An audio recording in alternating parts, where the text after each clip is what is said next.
In this video, we're going to learn how to add an empty entity. So let's get started. All right, I'm here in my scene, and the only thing I really have in my scene that I've added is a box entity, as well as my default camera, default lights, which come with the scene template.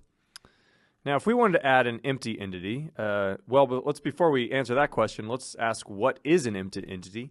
An empty entity acts like a folder that can contain other entities inside of it, or other folders. So think of on your computer you have folders that contain other folders and files.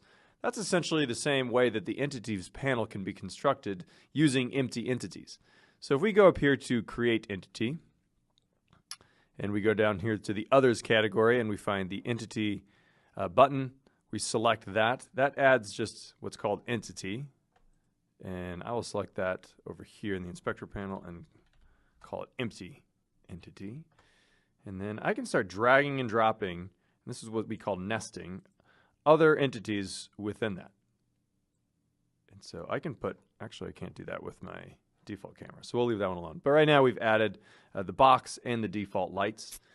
Default lights actually is an empty entity itself. We expand that, then we have several different lights that are inside that entity. So that's how you add an empty entity. It's really good for when you're trying to group objects and assets and entities and move them together as a group or nest them. And that's how you add an empty entity.